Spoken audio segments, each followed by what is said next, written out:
हरि ओम मित्रों, सनातन धर्म के अध्यात्म में आत्मा एक गूढ़ रहस्य है जिसे बहुत कम लोग समझ पाते हैं।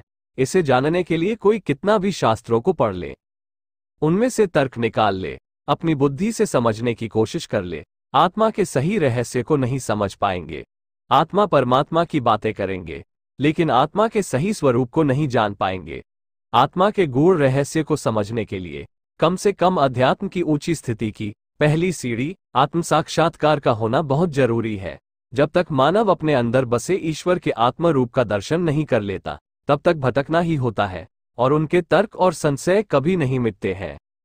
आत्मा निर्विकार, सत्य, चित, आनंद स्वरूप, अविनाशी, प्रकाश स्वरूप, निराकार और साकार, कण कण में वास करने वाला है, जिसे कोई भगवान का प्रिय भक्त ही जान सकता है, जिसे भगवान की कृपा से उसके अंदर ही भगवान के इस आत्म रूप के दर्शन हुए हों, जिसे आत्म साक्षात्कार कहते हैं। जब तक आत्म साक्षात्कार नहीं होता, तब तक शास्त्रों में बताई गई बातों पर विश्वास नहीं होता। जब तक व्यक्ति संत, महात्माओं, ऋषि, मुनियों और शास्त्रों के द्वारा बताई गई बातों का अनुभव नहीं कर लेता, तब तक उसे उनके द्वारा बताई गई बातों पर विश्वास नहीं होता और दुविधा और तर्क में उलझा रहता है, और उन दुविधाओं को मिटाने के लिए और भी कई दूसरे शास्त्रों का अध्ययन करते रहते हैं, और जितना भी शोध करते हैं उतना ही उलझते जाते हैं। आप जरा ध्यान से सोचिए, एक पत्थर का टुकड़ा भी आखिर क्यों कर पत्थर ही है, कोई पेड़ आखिर क्यों कर पेड़ ही है, एक पत्थर का भी कोई सेंटर पॉइंट तो होता ही है। यही तो भगवान की विराटता और लीला रचना की कारीगरी है कि सब कुछ करते हुए कुछ भी नहीं करते, और सब में निवास करते हुए भी कहीं नहीं दिखते। जिन लोगों ने भगवान को जाना है, वे जानते हैं कि भगवान के एक अणु अंश से ही इस सृष्टि का संचालन हो रहा है। भगवान के कई गुण हैं, उनमें एक ये भी है कि सब कुछ करते वही हैं, लेकिन किसी भी कर्म का अच्छे से अच्छा परिणाम का श्रेय भी नहीं लेते और दोष भी नहीं लेते। मतलब उनमें कर्तापन का भाव ही नहीं आता। भगवान का ये गुण भगवान श्री रामचंद्र, श्री कृष्णचंद्र और इनके परम भक्तों में ही देखने के लिए मिलता है। जिस तरह अग्नि का गुण अग्नि के एक छोटे कण में भी मिलता है, अग्नि के एक छोटे कण को भी अगर पर्याप्त वातावरण मिल जाए तो वह भी विराट बन जाता है। उसी तरह जीव ईश्वर अंश है और उसमें भी ईश्वर के गुण है, और अनुकूल परिवेश में वह भी ईश्वर जैसा बन सकता है। कपिल मुनि ने अपनी माता को सांख्य योग का वर्णन करते समय कहा है कि भगवान के प्रकट होने की सबसे ज्यादा संभावना मानव में है, उसके बाद जलचर, नभचर, वनस्पतियों, पेड़ पौधों में है। भगवान श्री कृष्ण ने अर्जुन के पूछने पर श्री गीता में ये भी कहा है कि हे अर्जुन, जहां भी कुछ विशेषता दिखे वहां मुझे प्रकट जान। मतलब वे आत्मा रूप से सब जगह विराजमान तो हैं ही, बस जरूरत पड़ने पर अपनी योग माया से कहीं भी प्रकट हो सकते हैं। तभी तो कभी मत्स्य, कभी वराह, कभी नरसिंह, कभी बाना, कभी राम, कभी श्याम, और भी कई घटों में प्रकट होकर एक नया संदेश देते रहते हैं। भगवान सभी जीवों के लिए अपना एक छोटा सा अंश दे दिया जो आत्मा रूप से सभी जीवों में विराजमान है। किसी भी जीव का अस्तित्व जब तक उसमें आत्मा है, उसके शरीर के अंदर के सभी तंत्र आत्मा के अंदर रहने तक ही काम करते हैं। जैसे किसी कंप्यूटर में सारी फिटिंग ठीक है, लेकिन उसका मैन आईसी ही नहीं हो तो बेकार हो जाता है।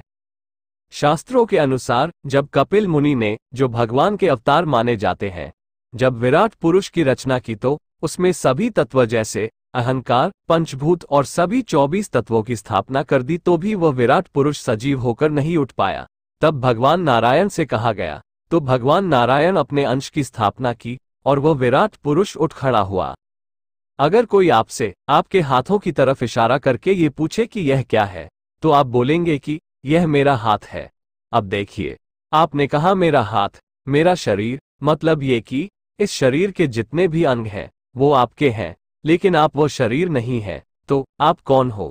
आखिर इस शरीर के स्वामी आप इस शरीर के अंदर कहीं ना कहीं तो होंगे ही। उसी आप या मैं को जानने की कोशिश करनी चाहिए, जो आपके अंदर ही है। कुछ लोग यह मानते हैं कि शरीर में आत्मा नहीं रहता। इस संबंध में स्वयं भगवान श्री कृष्ण ने श्रीमद् भगवद गीता के अध्याय 2 के श्लोक 29 में कहा है कि आश्चर्यवत् पश्यति कश्चिदेन माश्चर्यवद्वति तथैव चान्यः आश्चर्यवत् च नमन्यः शृणोति श्रुत्वाप्येन वेद न चैव कश्चित्, जिसका अर्थ यह है कि कोई एक महापुरुष ही इस आत्मा को आश्चर्य की भांति देखता है और वैसे ही दूसरा कोई महापुरुष ही इसके तत्व को आश्चर्य की भांति वर्णन करता है।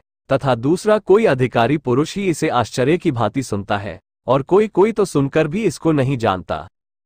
फिर अध्याय 2 के श्लोक 30 में यह भी कहा है कि देहि नित्यम विद्योयम देहे सर्वस्य भारत तस्मात् सर्वाणि भूतानि न त्वं शोचितुमर्हसि, जिसका अर्थ है कि हे अर्जुन, यह आत्मा सबके शरीर में सदा ही अवध्य, जिसका वध नहीं किया जा सके है। इस कारण संपूर्ण प्राणियों के लिए तू शोक करने योग्य नहीं है। इस संबंध में एक उदाहरण बहुत सटीक लगता है। मान लीजिए कोई एक राजा है जो अपने महल से बाहर भ्रमण करने जाते हैं, और जब लौटकर आते हैं तो उनका जो सारथी होता है वह राजा के जरूरत की वस्तुओं को लेकर राजा के साथ उनके विश्राम भवन तक जाता है और राजा के भवन में प्रवेश करते ही लौट आता है।